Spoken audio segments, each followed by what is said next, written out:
Hello, my Teaserking family. How is everybody today? I'll start over where I started the last video. There was some error on there. So instead of talking for an hour and then realizing I got 5 minutes, I'm just starting over. So today, my job was eliminated.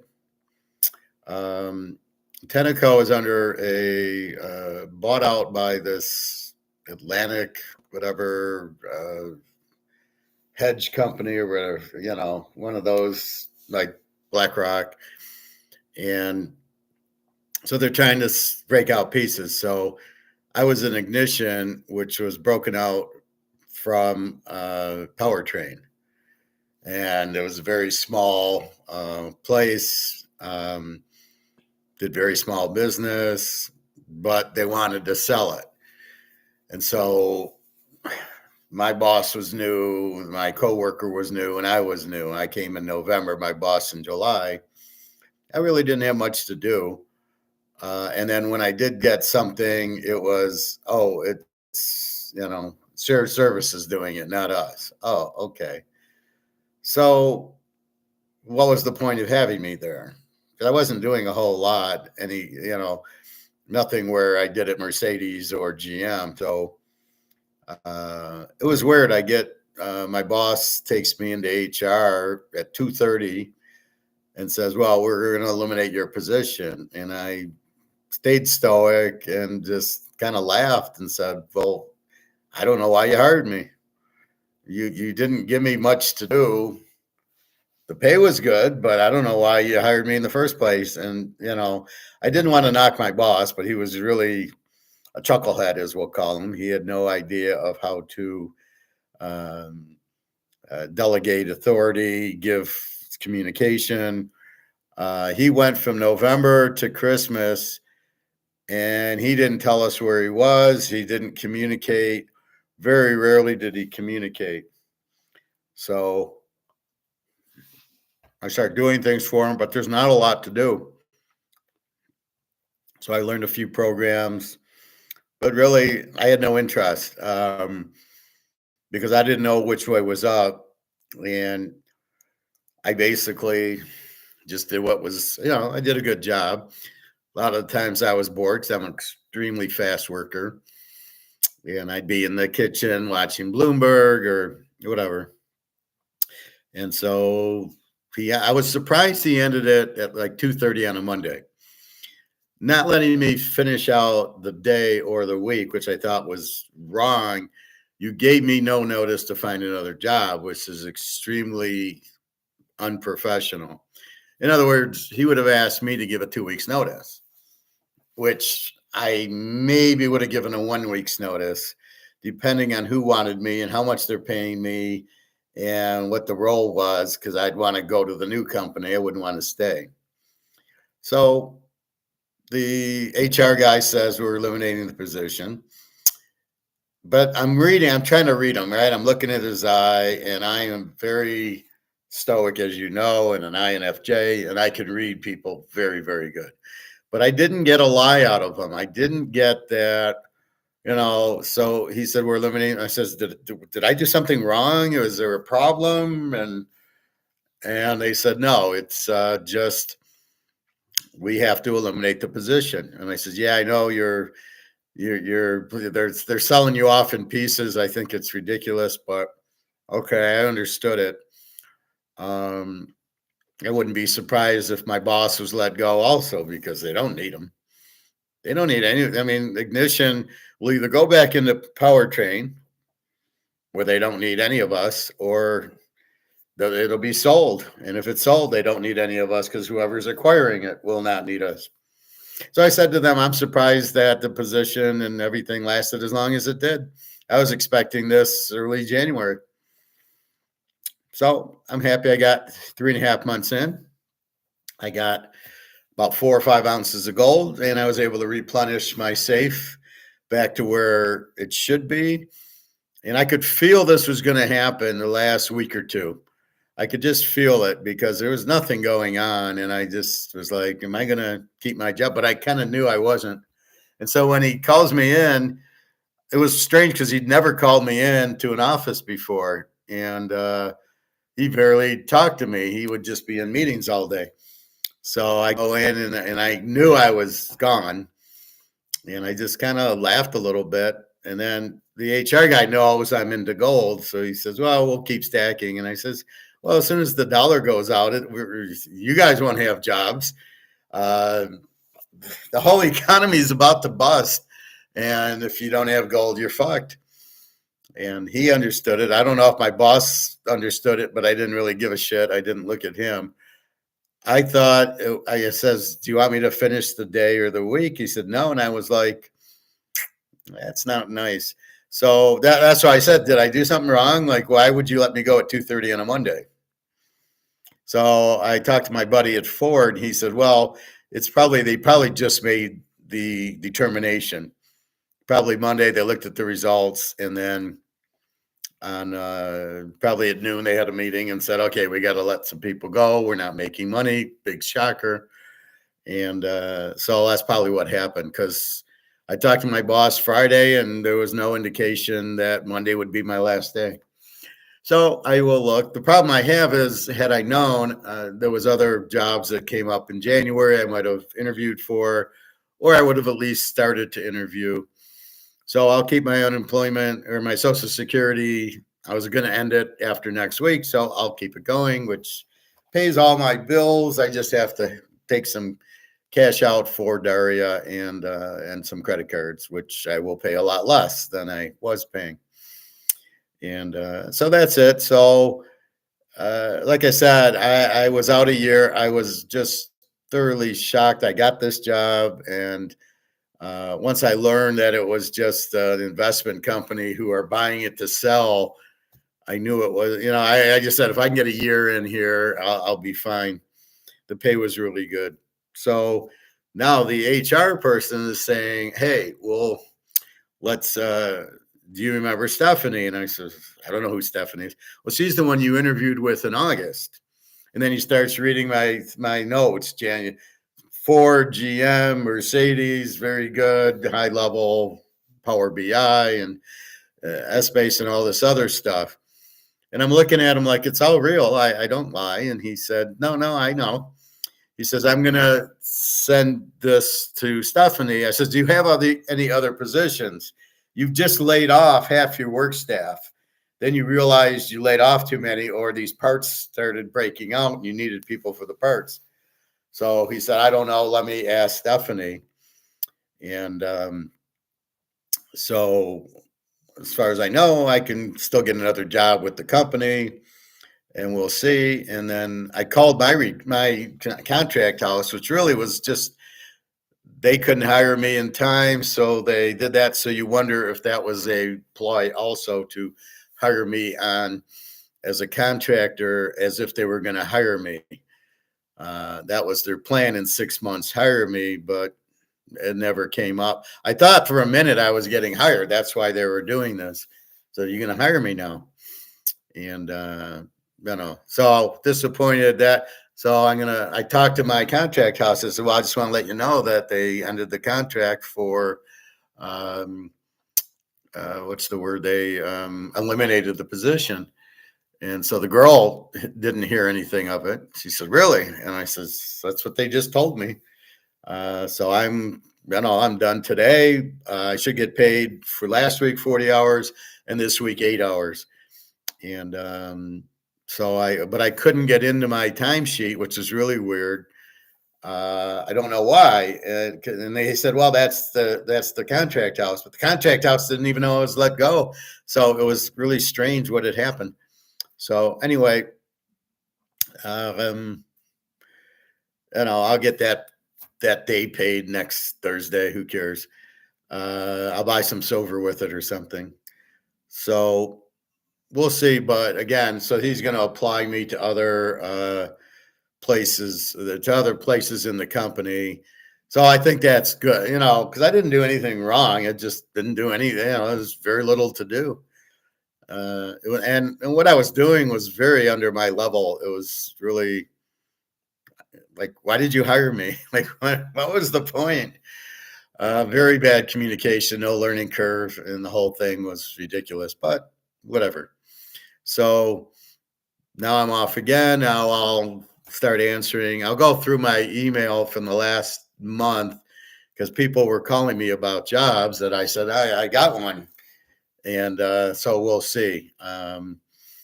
Otherwise, I'm still getting Social Security. I'll be fine. That's why you buy gold. So when the dollar collapses, I'll still be fine with the gold. All right. So that was my day. So, you go through a little shock, the realization of, oh, I don't have a paycheck. I got one more paycheck coming Thursday, then I don't have a paycheck. And so you go through that realization. But I've been through it enough and I've covered myself that I'll just get another job, right? It might take a while in the middle of a recession, but I'll take it. But that's what scares people when they lose their job is, oh my God, I don't have income, and that's when they start really getting upset. Is how am I going to feed my family and pay my rent and everything else? And it's a scary proposition. My problem is being stoic. If I don't like somebody or I don't want to listen to them, I don't listen to them. I just ignore them. I'm like, fuck off. I don't. It's very hard for me to work at a company because I don't.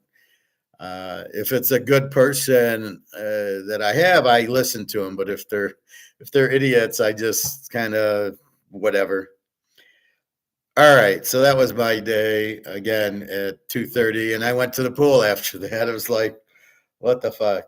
All right, gold just jumped to 28.20, and we're getting into the Chinese at 8:40. Good day. It's up $22. It really was 28.30 on Friday. Then it nosedived at the end of the day to 27.98. I was hoping it would finish over 2,800, and now it's 28 20. And I don't know how much derivative. There was very little derivatives done at after 10 o'clock by the U.S. and very little done by Europe. So it was mostly done by China in the beginning did the derivatives, but I assume because they want to keep the price down. Silver 31.56 up 18 cents, 31.54 up 16 cents. Just as I'm looking at it. So again, silver is that's really the gold mine. I'll probably be buying silver every chance I get, 5 ounces, 10 ounces. I wanted to buy another gold ounce next week. So I would have gotten paid this week, Social Security, and paid next week. But I can't do that now. I suppose I could, but right now I'm going to. This is why I leave a little cushion in my safe of cash so I can pay Daria and I can pay some credit cards. So I have cash. I don't want to sell a gold coin to cover cash stuff. That's why I keep the cash in the safe.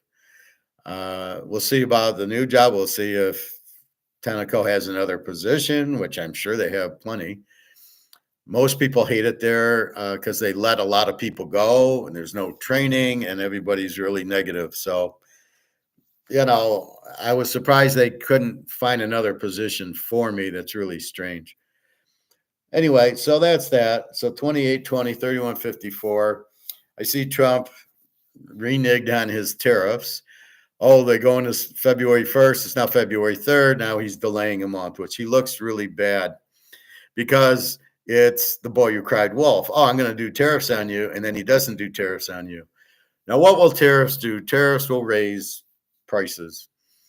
They will raise the price on goods provided the market will allow it. So just because you raise the price on goods from Canada and Mexico, a little bit on China, it kills the economy because people don't spend.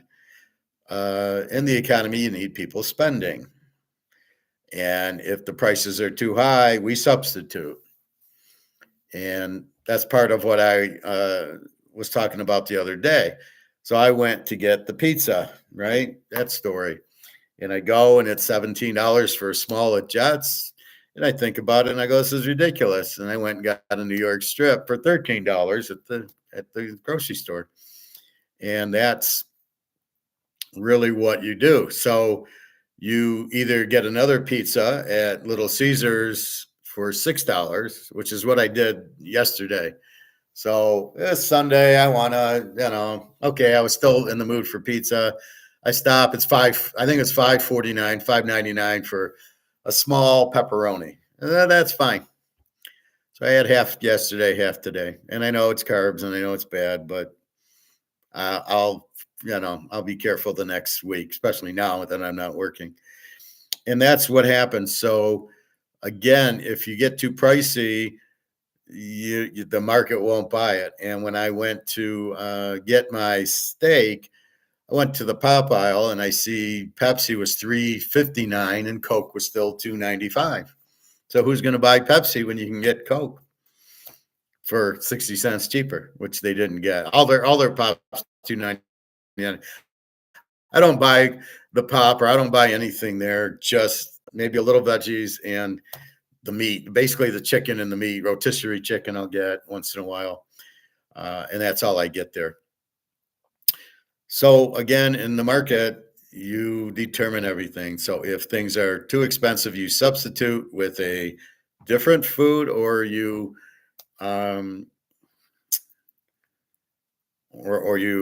counter. God, I keep forgetting this word. You substitute by getting the steak instead of the pizza, or you damn, it isn't trade. Anyway, you then will get a different one. The competition. So you go to the competition. So if it's Coke's too expensive, I'll buy Pepsi or 7-Up or whatever. As opposed, so that'll be substituting as opposed to changing from pizza to steak. I mean, here you can get a New York strip for $13 or a pizza for 17. It is a small pizza. So anyway, that's what I did. We'll go through some more economic stuff from my class.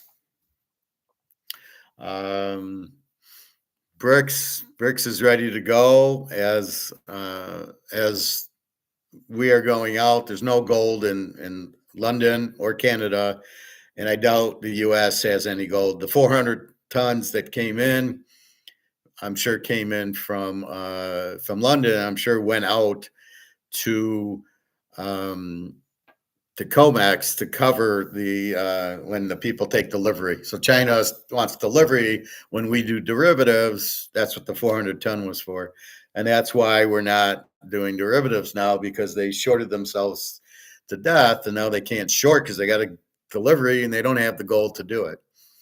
So that's why COMEX is being drained by brics, by the U.S., by everybody, and then you'll see London didn't do any derivatives today and nothing down. And then the US didn't do much.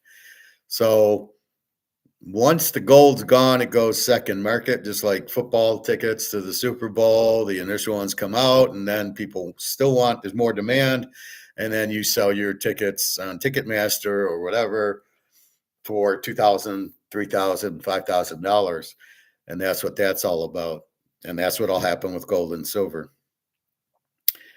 And now I was talking to this lady at work when I was still there, and she said hi, and I said, "Well, did you fire your financial planner?" And she says, "No, he's doing all right with me." She said, "I sold my silver to get into an annuity," and I just rolled my eyes. So I say to myself, why aren't they listening? Is it you don't trust me? Is it you just don't understand? So even if I explain it in black and white, you can't follow it? Are you more comfortable not, well, it won't go out in my lifetime. Oh, well, unless you're going to die in the next 6 weeks, it's going out in your lifetime. So it becomes just the same thing. And then my buddy in Florida, I told him the news about losing that the position was eliminated. And I says, but you still don't with the gold. And he says, well, I'm not comfortable. I don't want to buy it. And I said, but you don't have a choice. You don't understand. You're being very disrespectful to me because you're not trusting that I'm trying to help you. And he says, I'm just not comfortable to sell it to buy the gold. And I'm like, well, you're going to be broke. I'm trying to help you, but there's a point when they don't have open minds, and that's the difference. Stoics have open minds. I have an open mind.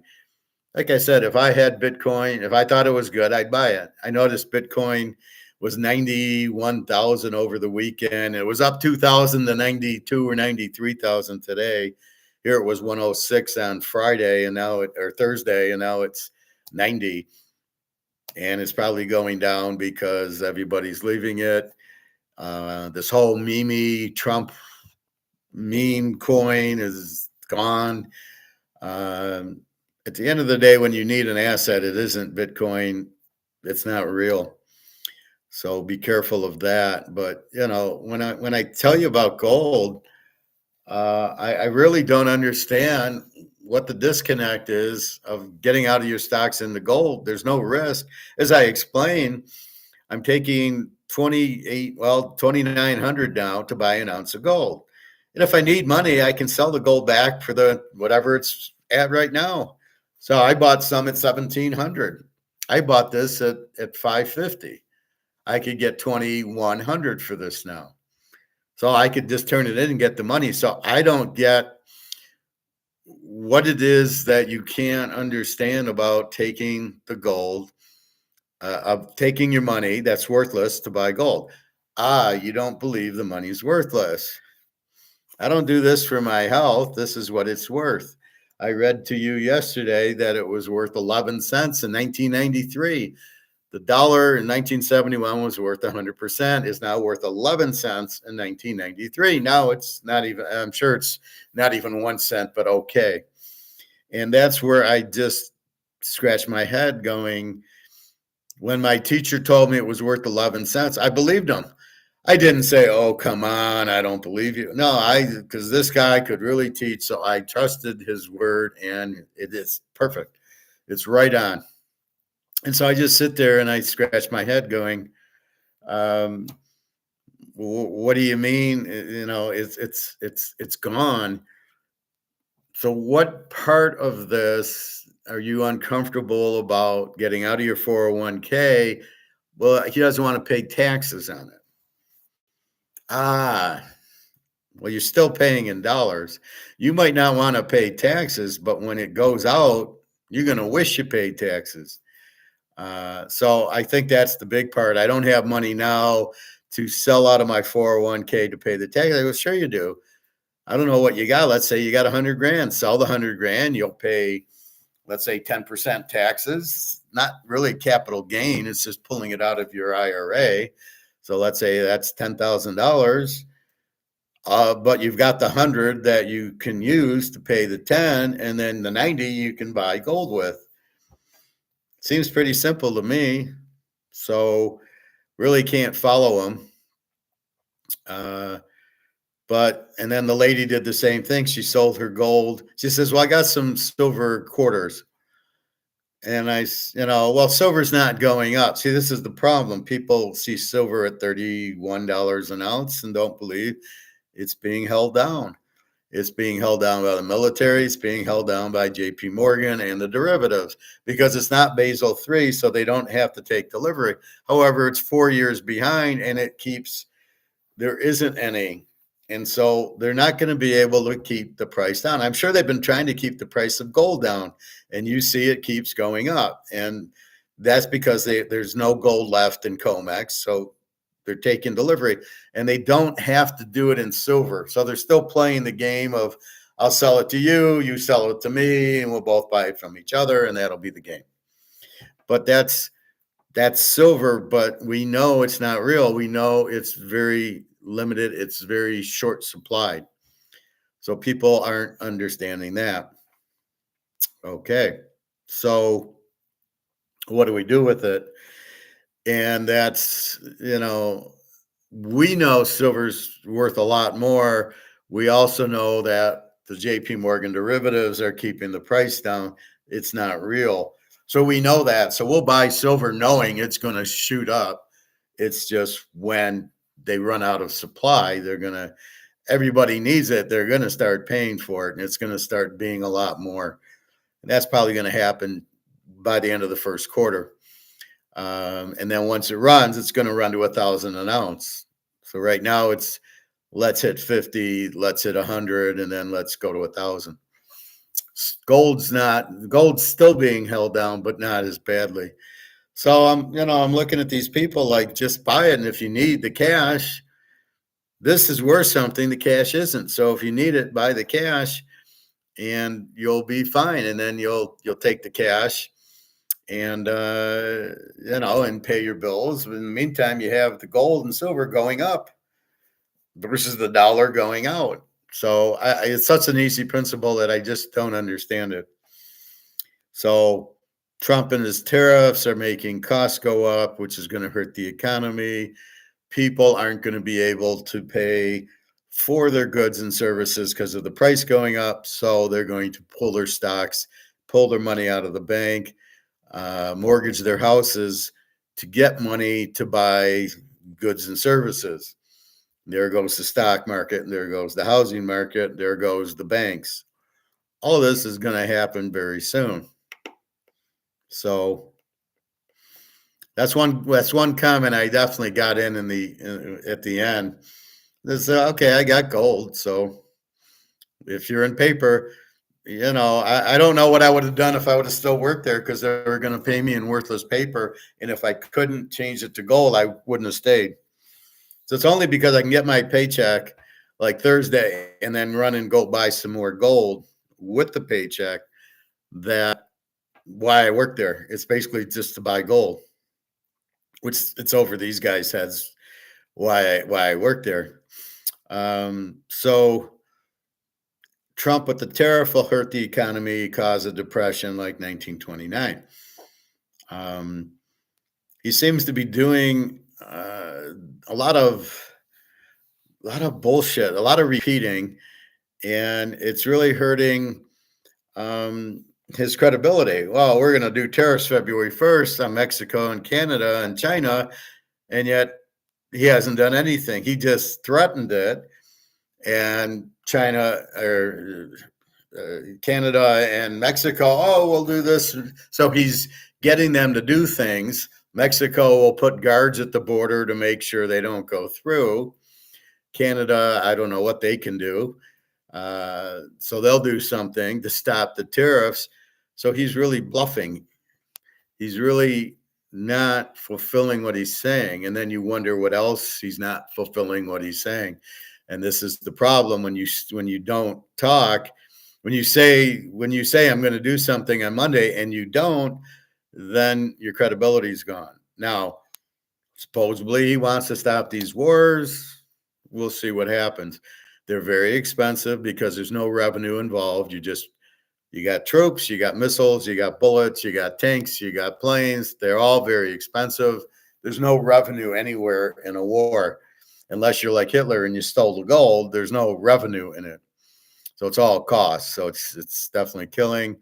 And I saw something where Zelensky saying we didn't get 176 billion, whatever from the U.S. We only got 76. And so now they're auditing where's the other 100. We'll see. So be careful. I mean, I don't know what Trump's doing. I think he realizes they're overspending, so he's trying to cut spending. He's trying to cut taxes and let us keep the money instead of the government, which is good.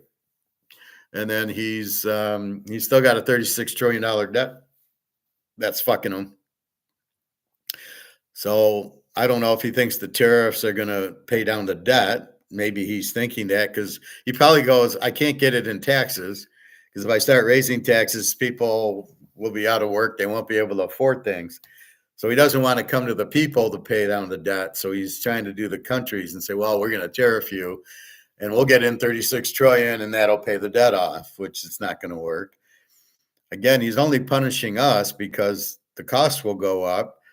And what he thinks he's going to get in spending, he won't, because we're not going to spend as much, or we'll substitute into a different good. All right. Oh, this came from Canada. Wait. I don't know. South America sells it, or Saudi Arabia or India. Somebody else sells it. We'll buy from them where there's no tariffs and it's cheaper. and that's what'll happen. And then the tariffs he's going to get from Canada and Mexico, he won't get because we'll buy the goods from other countries, which is what always happens when you raise the price, like I said, of a New York strip to 17. We'll buy the Delmonico for 13. We substitute. I know there's another word I'm missing, but it's the substitute and I think the competition. So we'll go to a different country where it's not as expensive, which will kill his tariff idea because we're not going to buy from it. If they go up from $8 to 10, but we can get the same good through Switzerland for 8, we'll buy it from Switzerland.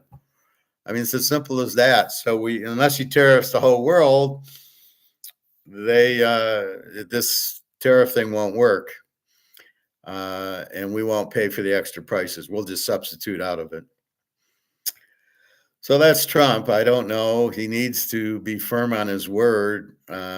He does everything. Everything's the same thing. Well, we did tremendous work or whatever. Where he uses some 3 or 4 words like in every sentence. It's just we did this or it's horrible. It's something, I don't know. There was something he was saying and it was like the same thing over and over. So that leads us to my game. Then we'll get into a little Austrian economics master's class from my master's class. So I invent the game. I'm going to just repeat it. I know I said it yesterday and, we'll see. I don't mind repeating it. And it's basically find the professor, I'm thinking is the name. They're financial planners. Financial planners are the villains. The bankers are the villains. The government are the villains. And this is the nature of the game, where all these people are keeping you in paper dollars, which are inflated, which are worthless. And so you're stuck in what's kind of like the Matrix, where you don't realize that you're being screwed. You don't realize your money's going down. As those 2 examples I gave you, this woman at work and my friend from Florida who won't sell his 401k, and the other woman selling her silver to buy freaking annuities. So they're caught in the game because they don't know that they're screwed, right? They have no idea they're screwed. They're caught in the game and they just keep going and they keep losing and they keep going bankrupt because their money's worthless. Look at Warren Buffett. He's selling all of his stock. He's got $50 billion. It's worthless. It's not worth anything because the money's not worth anything. So you're playing the game and you're trying to win the game and you're trying to get out of Mordor or whatever you want to call it, or the Matrix, or any similarity like that. And so you're trapped, but you don't even know you're trapped. Like in the Matrix, you don't even know you're in the Matrix. You do know you're in Mordor in Lord of the Rings, but you're looking for a way out. And then here's Jamie Dimon as Sauron or George Soros, and they're keeping you in, and the eye is always on you, and that's the CBDCs. And you can just see the parallel. You don't even know you're in a game. You don't even know your money is being totally trashed. And you're trying to win the game, which is you're trying to retire, but they keep 2000, the stock market crashes, 2008, the bonds and the stock market crash. And so every 10 or 15 years, they take all your money. And then they keep selling you, put your money in the stock market, put your money in Bitcoin, put your money here, there, or wherever. In the house, in the bank, we'll give you a 5% annuity.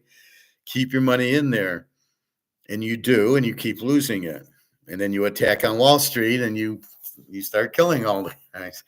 So the object of the game is to find the professor. You keep getting hints. Find the professor. Find the professor. And so you kind of wander, and I'm in my little shack in the forest, hiding from all these villains. And you come to me, and I show you how to win the game. And I said, well, okay, but what you got to do is take your dollars and go turn it into gold. Be Rumpelstiltskin, change it to gold. That's how you win the game. And then you can get out into freedom on the beach, earning 20%. So that's what you're looking for is me. You found me. Oops, sorry. You found me, and I'm getting you out of the matrix or out of Mordor or whatever bad place you want to be. And I'm telling you how to win the game. And that's buying the gold and the silver, getting out of your dollars that are worthless and getting you into gold and silver. And you're going to win the game because you're not going to, part of it is your value of your dollars are going to zero. You don't have any money to buy, corn from the Hobbit or anything. So you don't have any money to live on. So you have to be a servant of Mordor or George Soros or Damie Diamond or whatever. And so you're captured, you're trapped to them. You have to work for them because you got to eat. And so I free you with the gold.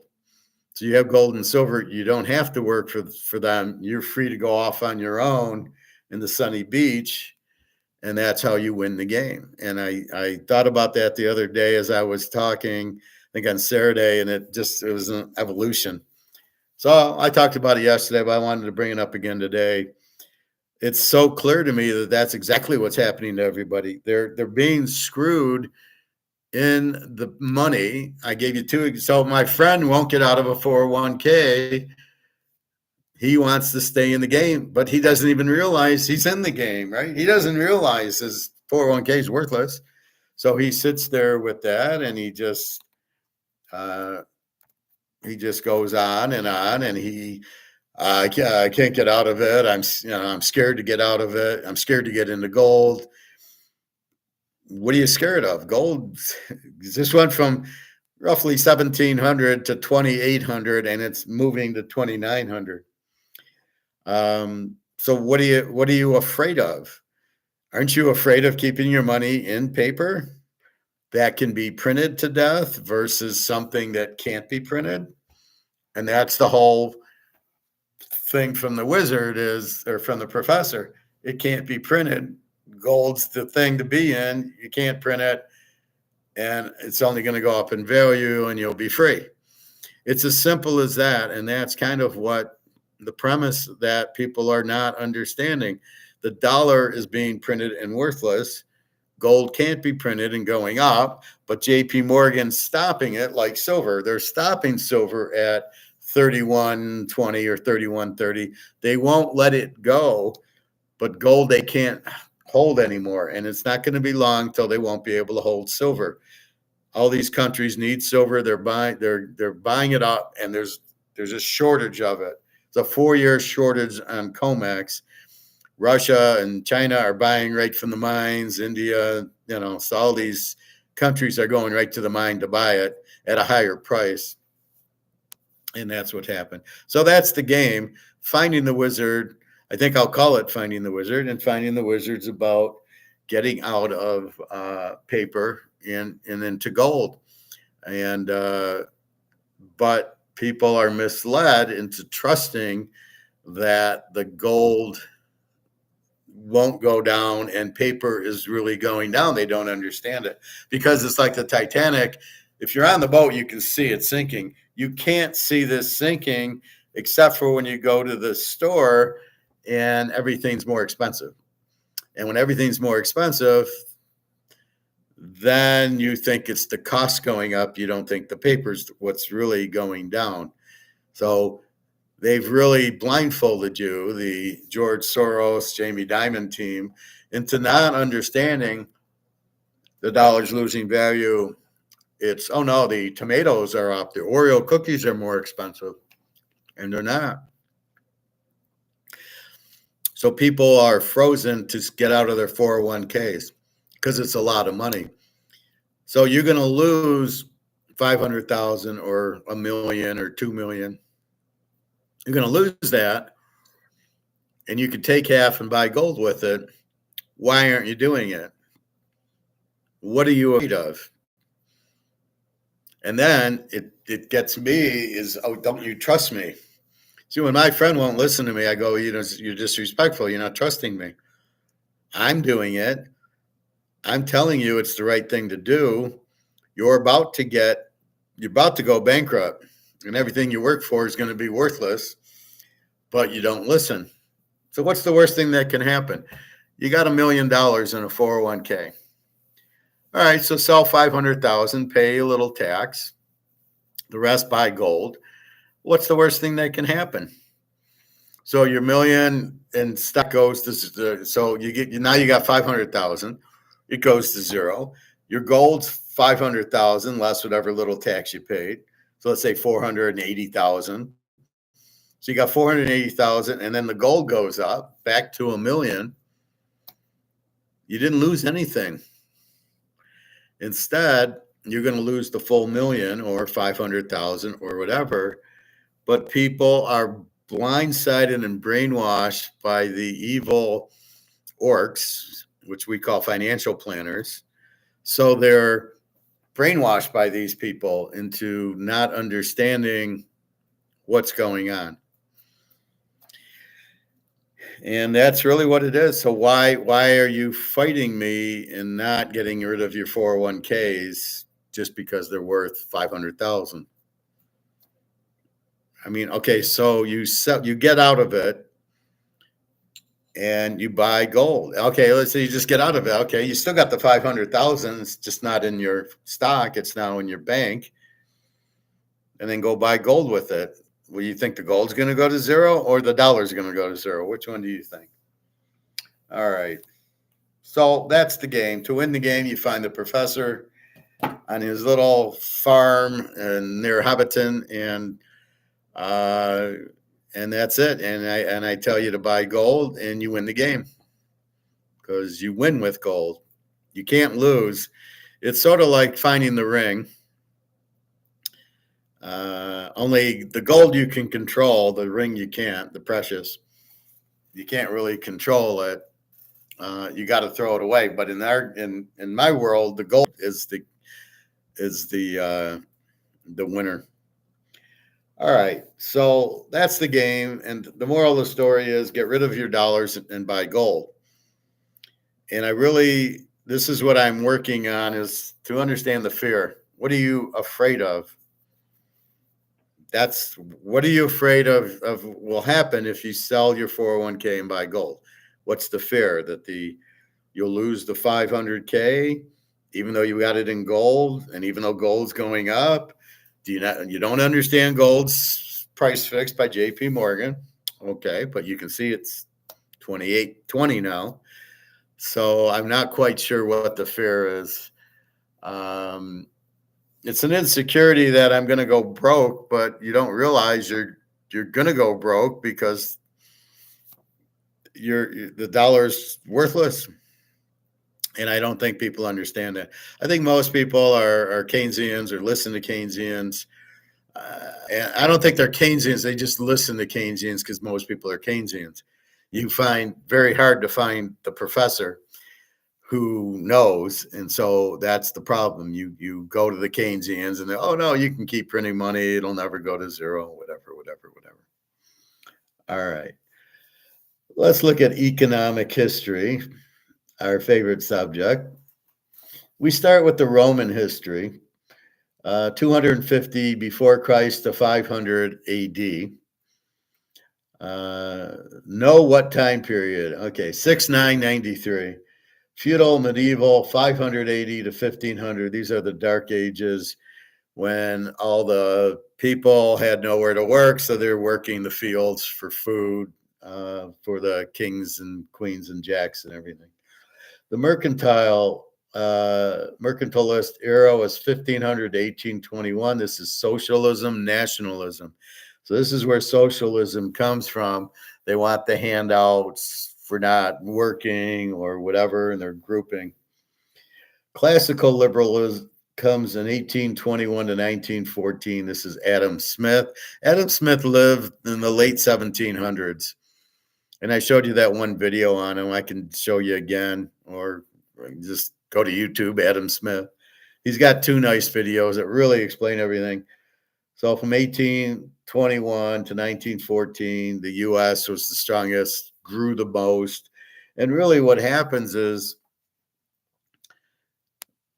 what ends up ruining it is the Federal Reserve comes in 1914. And that ends the classical liberal era because that's free markets and the banks had different currencies. They were competing, no monopoly on currencies. Then we get to era of regulation and intervention, 1914 to 1965, where the government intervenes. That's caused World War II and the Great Depression and the whole problem. And then era of entitlement is 1965 to present, when the entitlements come out. Oh, you can get, all the government handouts. And I'm going to elect you, but I want handouts. And so people get elected and they get the handouts and they reelect you. And now it becomes, I'm going to give you the handout if you elect me. And so I want to get something for nothing. They don't realize it. It's sort of like the 401k. They don't realize that if they stay in their 401k, it will end badly. It'll be worthless. They don't understand that. They think, well, I got 500,000 in it. I won't lose that. It'll always be worth 500,000. No, it won't. So this is the problem. And so era of entitlement, again, this is the entitlements, which are, I'll elect you if you give me something for nothing. And that's where we're at. What is the key fact of each period? I think we covered that. The Roman Empire, two periods, the Republic, 250 to 68 BC. And then the Empire came in 69 BC to 500 AD. And the Republic is good. That's what we were. We were a republic. Now we're an empire. It's corrupt. It's run by the president. Before it was run by the Senate and the Congress. All the other pieces ran the country. Now it's more Trump should not have this much power. Biden should never have been able to do what he did, but now we're an empire. The Republic, low taxes, free trade, leaders were elected, a republic, free enterprise. Rome grew very quickly, as did the US, as did Britain, as did France, as did Spain, as did go on and go on and go on. Any country that's done this has grown very rapidly and been very successful. The center of law, finance, everything. That was the Republic. Epictetus, Seneca, and Marcus Aurelius were there, keeping it all stoic. Wouldn't you like to live with Marcus Aurelius as your leader? Very stoic, and you feel you're in good hands with him. A constitution, little interference from the government. You can only be elected to one office one time. How about that? One office, one time, and you're out. Two presidents or councils, one every other month. Afraid to give one man too much power. Give it to Marcus Aurelius. This is what they knew. This is what Adam Smith knew. This is what the U.S. knew. We don't want to give too much power. One president, I don't know if it was one term or two. Basically, you serve the people so you would get in to help your people. That's why you ran for Senate or Congress or whatever, not to get the kickbacks from the lobbyist. And then you basically you served your term, and then that was it. So this way, you don't have the Bidens who are in for 50 years and all these crooked ones who just try to get reelected. You're only in one term, so you're not trying to get reelected. You're just trying to help your community. So like we're living in a city, and then I go and okay, I'll be the the senator for the next 3 years or 4 years. I serve one term and then I'm done. Now Joe goes and he takes over. And therefore he's there for I'm there for you. Okay. I'm not trying to get you stuff. I'm just trying to, keep it the way it is, fair laws, fair money, and everything else. But I like how there was two presidents, one every other month, not wanting to give one man too much power. Where did that go? Julius Caesar, one man got too much power. Augustus Caesar, no wars. And then you get to Nero, very corrupt, burnt the city because he wanted to move. He wanted the wood to go to marble. So he wanted marble statues, not wood statues. He wanted to build a monument to himself. He burnt the town down. He blamed the Christians. What, do they like fires? He debased the currency. This is the only time I will use the term debase and not inflation, because he took all the gold and silver out of the currency. After Nero, every other empire inflated the money. All the politicians bought votes. Rome became a welfare state. Sounds familiar, doesn't it? We're actually Roman Empire right now, except for we haven't burnt the city down, but we tried in Minneapolis. Diocletian empire wanted to stop inflation, divided the empire, inflated, put in wage and price controls. They destroyed the Roman economy and say goodbye to Roman. So you can see what happened to Rome is what I keep telling you. It's when you do the inflation, and this is why I say we're done. Once you do the inflation, there's no coming back. And believe me, the Romans didn't want to end. Well, why did they end? Because once you lose the money, the soldiers, I was watching something, and the soldiers would get paid like 1 ounce of gold. And then they were tied to the military for 5 years or 10 years or something. And there was a leave, and once they ran out of gold, the soldiers weren't getting paid. There were no soldiers. Bye-bye soldiers. And guess what? You can't defend yourself if you don't have soldiers. And that's when the Turks came in and took over Rome, because they ended up with the gold and they had the army, and the army would fight because you paid them in gold. You'd pay them 1 ounce of gold and they'd fight for you. And that's really the point of gold. It shows you people will go to war for you, but they're going to war because they're getting paid in gold. You think these soldiers here are getting paid? What are they getting paid? I mean, it's a joke. So again, wage and price controls never work. So why do they think it'll work now if it didn't work in the Roman Empire? This is the part that amazes me. You should have a council every other month, a leader, and stay away from empires and stay being a republic. You've got all the lessons right here of what will happen. So this is why when I say this is not a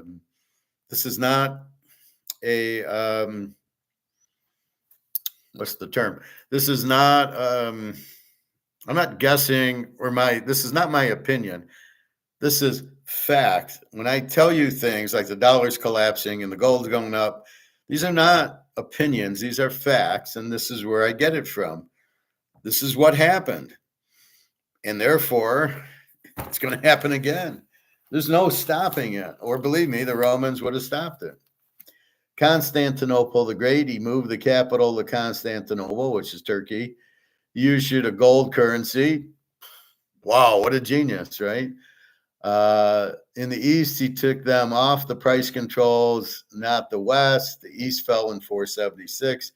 Big government kills the economy. Empire became a welfare state. We are a welfare state. All the people are on welfare. They want to get their pay. Now, there's a big difference between Social Security, which I paid in, and I'm just trying to get my money out, and Medicare and some of these other welfares where people are getting paid to not work. Oh, you're poor, let us help you. No. The best way to help poor people is to train them to get jobs so they can make money. That's the best way to do it. All right. So,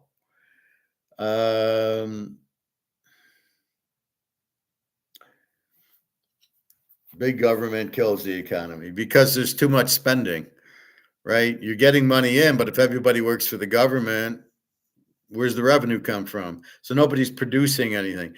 If I go to work as a financial analyst, or I'm working at the automotives, making cars, we're doing something that's going to sell. We're going to make profit. It's a business.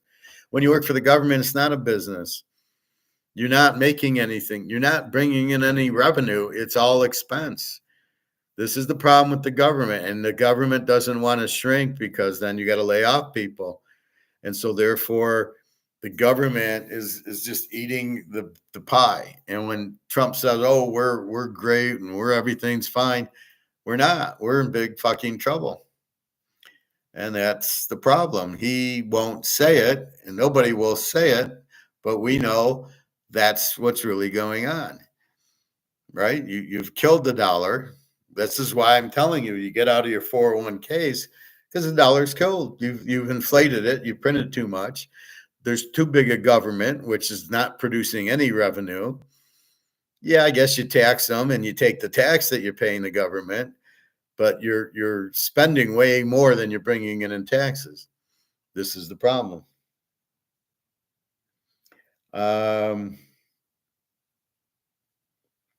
So where am I? Then we get to the feudal system from 500 AD to 1500. So it was there for a while. Self-sufficient farming. So you would grow, food and you'd eat it, and that's how you survived.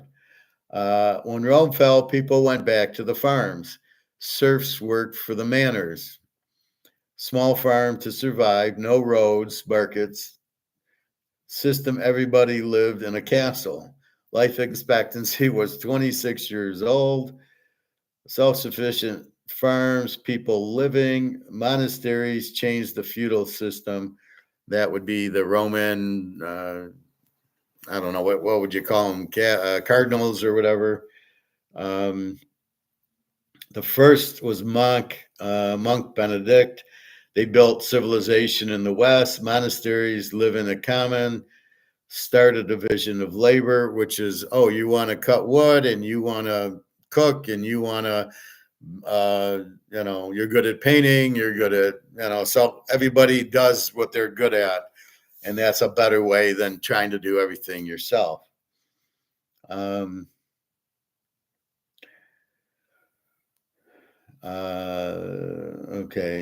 Scientific farming, food production went up, food prices went down because you flooded the market with food, the prices are down.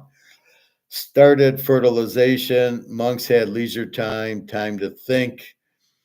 Research and development, preserve classical learning, books, reading and writing. That's what was dangerous about the Nazis. They burnt the books. They didn't want you. It's sort of like now, they don't want you to learn Austrian economics.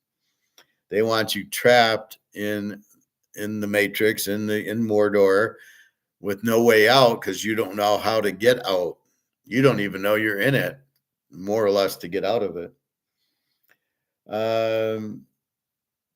Preserve classical learning, books, reading, writing. Latin was the language of trade. Key language, started trading and commerce. Started modern science, universities, started machinery. Most important, the clock and the windmills. Organization, efficiency, machinery, nature to do the work. So the windmill was let nature do whatever you needed. And the clock taught you machinery, all the intricate gears and everything. A market fair, town fair, merchants bought and sold their farm stuff. No social problems, worked for housing. Monasteries broke down the feudal system, limit wars, only soldiers could fight. The Crusades found out that standard of living was better with monks. This is why people like religion. Because look what the monks did. They got you out of feudalism. They got you into a city, into being able to survive on your own. That's what the monks did. So people are very religious because of that, because they see they got them out. So the Romans were good, and then it got too big and died and got run over by the Ottomans. And then it led to this whole dark ages where people were just living on farms for 1,000 years till the monasteries come and to the monks come, and then start thinking, oh, we can have a marketplace, and we could have a windmill and claw, we can make stuff. And then, people would come up with different ideas and inventions, probably the plow and stuff like that. So people understood that you wanted to be with the monks, you'd be protected, you wouldn't have wars, you wouldn't have a lot of crime. And it was it was much better than the farms. Not as good as the Roman Empire, but we don't know how good the Roman Empire was. They had fucking gladiators there. My favorite subject, gold and capitalism, starts in northern Italy, Venice, beginning of modern production. Industrial revolution started. Production lines, a ship a day. The Venetians, major naval power, major center. Belgium, the other center, made clothing, industrial revolution. And so what you're going to see is all these naval cities became the economic powers. Amsterdam, and here's Venice in Italy, and here's Brussels, Belgium. It goes to Amsterdam, then it goes to England and France and Spain, all on the water, on the Atlantic, because they could trade. So they would make ships, and then they would take furs. Somebody had spices, somebody had food, somebody had clothing, and then they would trade amongst each other. But they would take the boat to then, I'm going to trade you silk and I'm going to get furs back or something. And that's how it became. And that's why we need the oceans. And that's what's always hurt Russia, because they are not near an ocean. Their ocean is frozen. The Antarctic or Arctica or way up north. And that's why they did World War I, was they wanted a warm weather seaport. And so Russia's always been screwed. And that's why England was so powerful, in France, because they had the ships, because they were on the Atlantic in the warm weather, and they could ship and travel in Africa. And then they traveled to the U.S. and Columbus in 1490. He was looking for gold and he stumbled on us.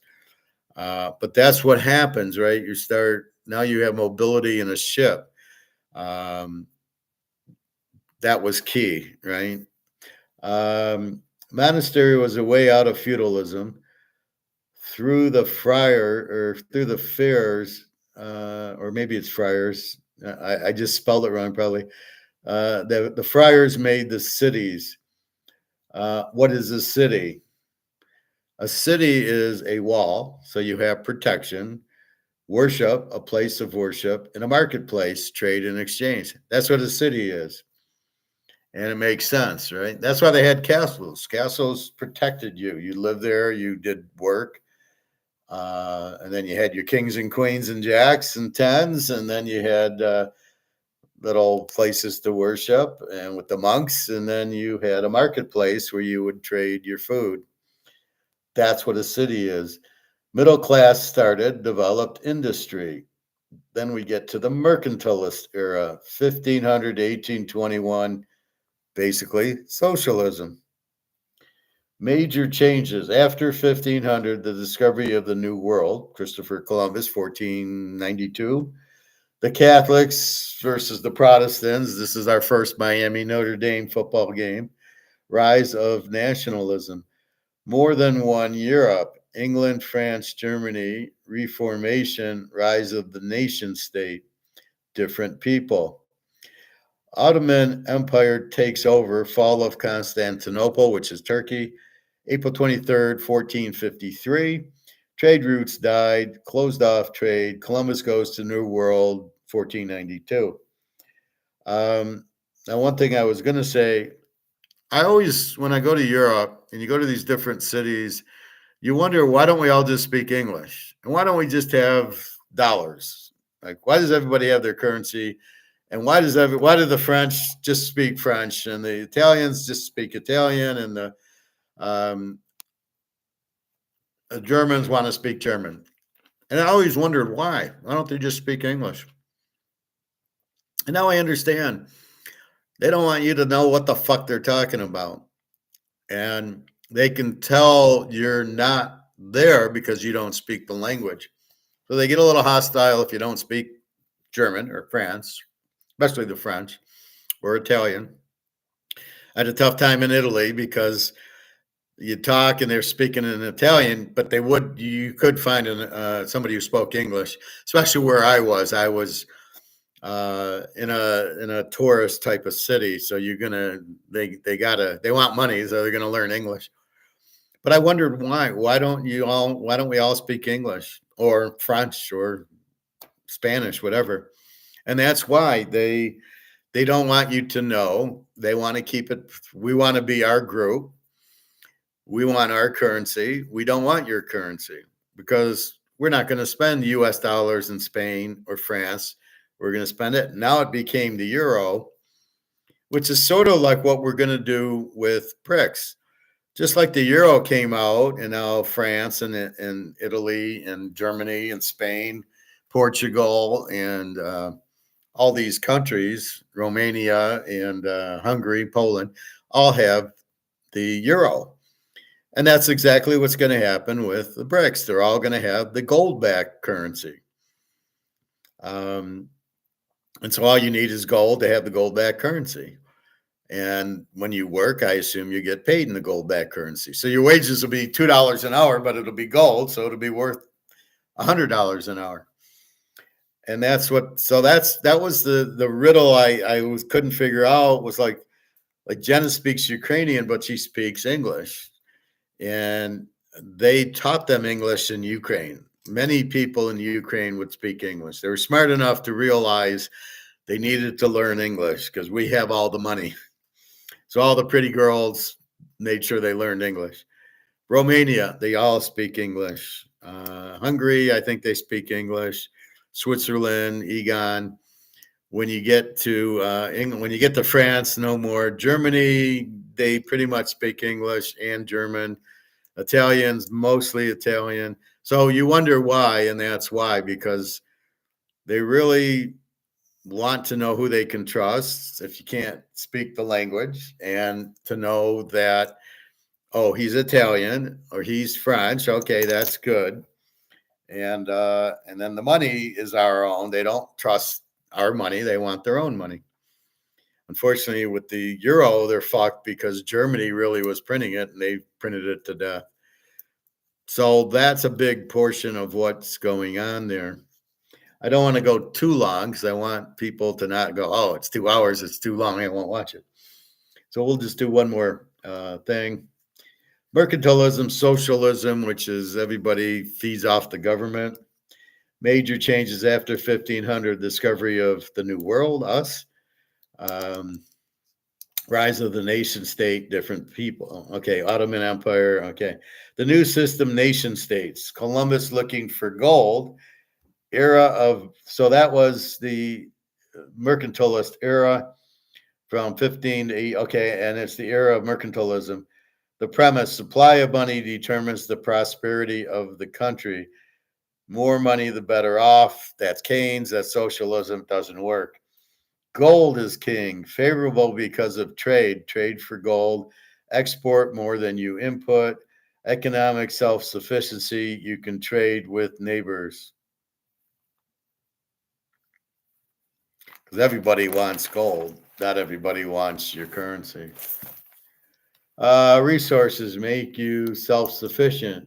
Conquest the new world gives you gold. So the resources, oil or whatever, food, makes you so you don't need trade. You can be self-sufficient. Gives you gold. All countries built a self-sufficient empire. Spain, Russia, France. Raw materials, the mother country. So the raw material made end items.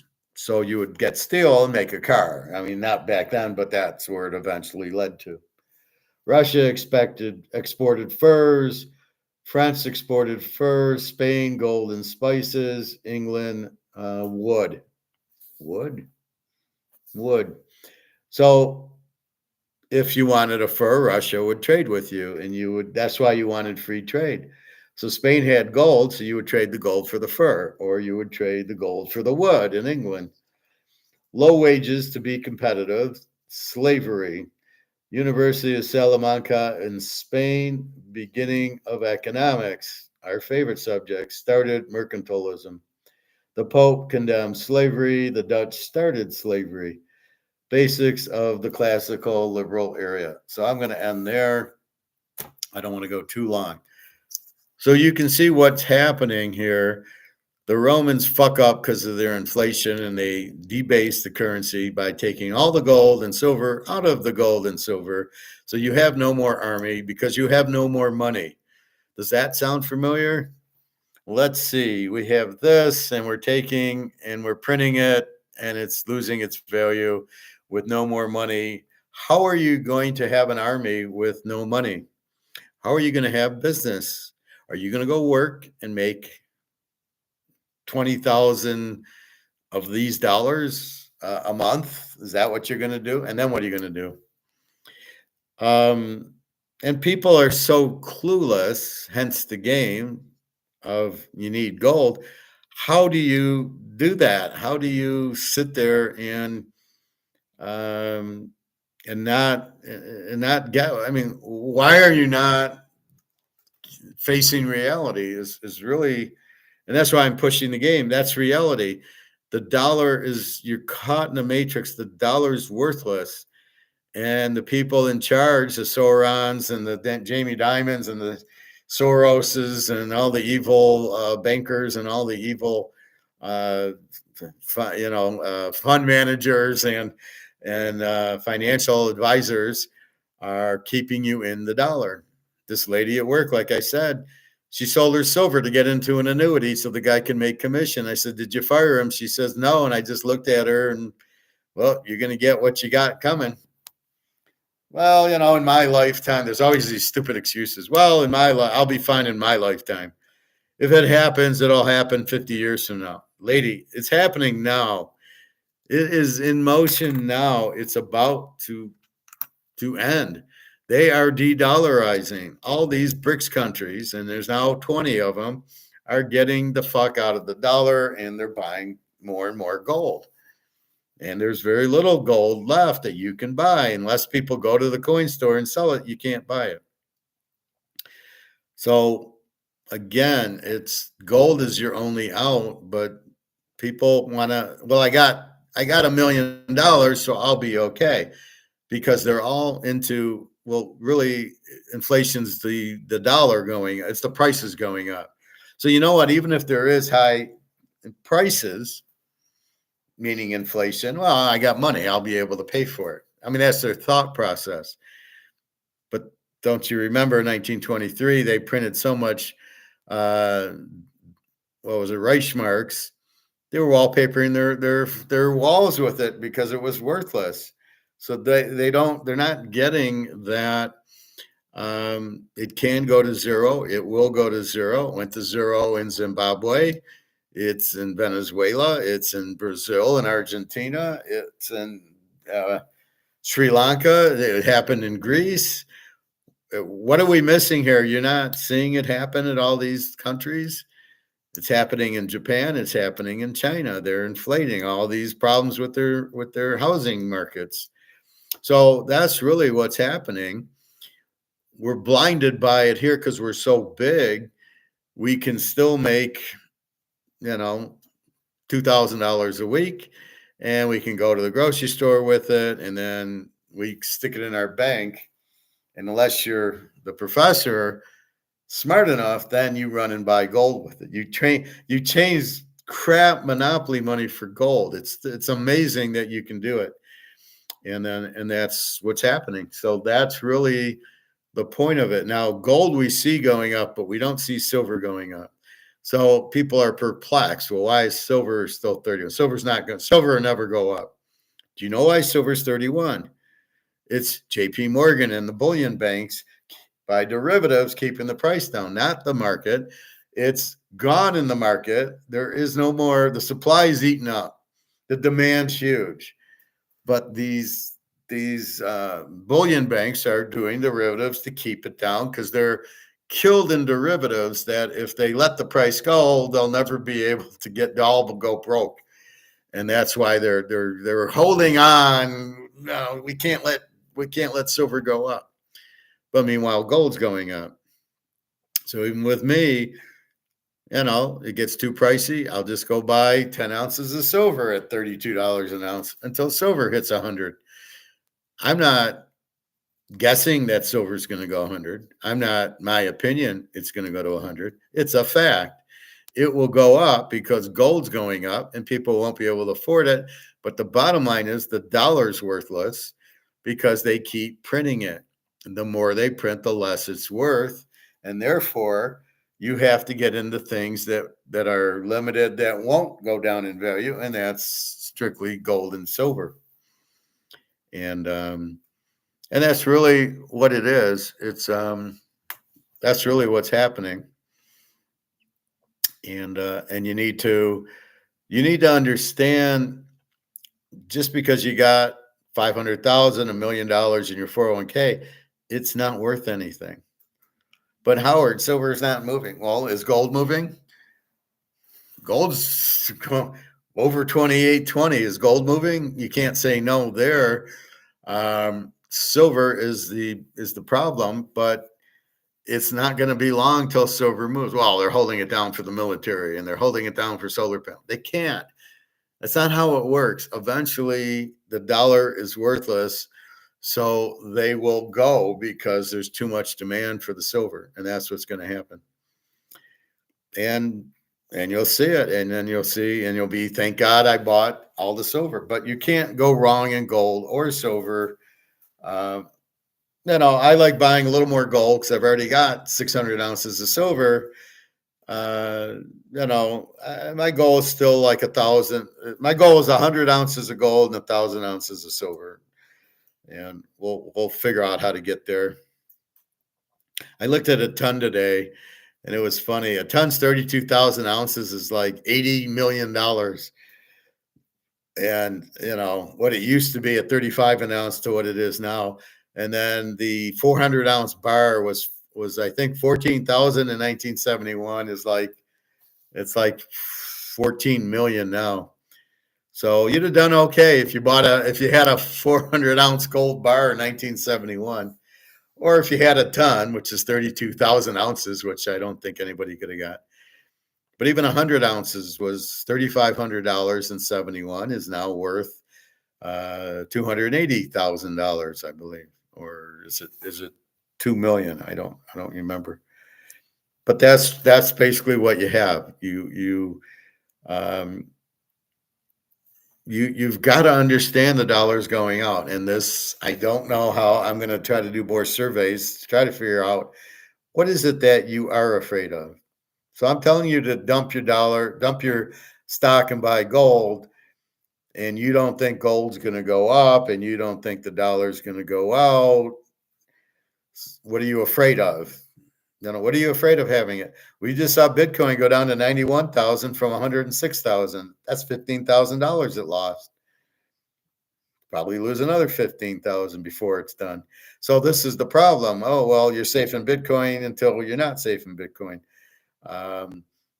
Don't you think the dollar is going to do the same thing? All of a sudden it plummets. So that's really what you're trying to see.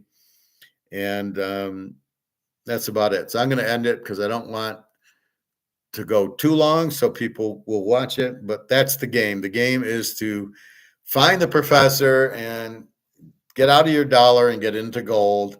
And then you get out of Mordor and you find the beach and you earn 20%. So I'm mixing a few movies. But that's really the game. That the game is to get out of dollars into gold.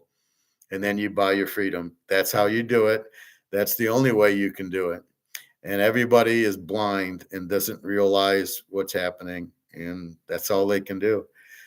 So again, I was a little bit, the job's been eliminated. I think it's the weird timing of it, but it makes sense because I wasn't doing a whole lot and I was making good money to not do a whole lot.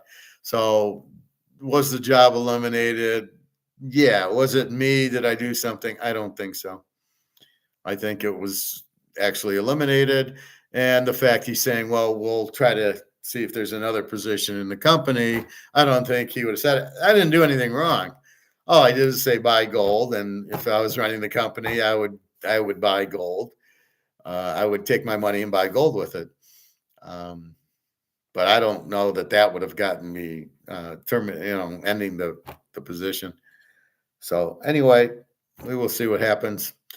So in the meantime, I get one more check and then back on Social Security, and off we go.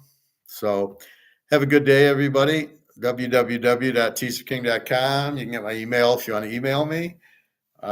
Questions about getting out of your 401k, getting into gold, I'll be able to help you with. Just bring it up, bring up the email, bring up the comments. And that's why I have the comments and I do it live so I can help you. But if you're going to bitch at me about Bitcoin, I'm probably going to say, well, I told you to buy gold, so quit bitching about Bitcoin. Should we look at Bitcoin now at 91, or do you want to look at it when it hits 106? Meanwhile, football, real quickly, KC 30 and Philadelphia 27 is my pick for the Super Bowl. Pretty good defenses. This will be a little more defensive game. Barkley will break a run. Mahomes will do his little magic, but I just think it'll be that. If it goes into the 50s, I would go under in the game. But that's about it. 30-27, 57. So, yeah, probably 45 to 55 point score. Okay, everybody, have a great day, and I will talk to you. I'll probably come back at 10, 11 o'clock and then go to the pool like I used to do when I wasn't working. So I can stay up and relax and sleep in and enjoy my freedom. All right. Have a good day, everybody. Take care.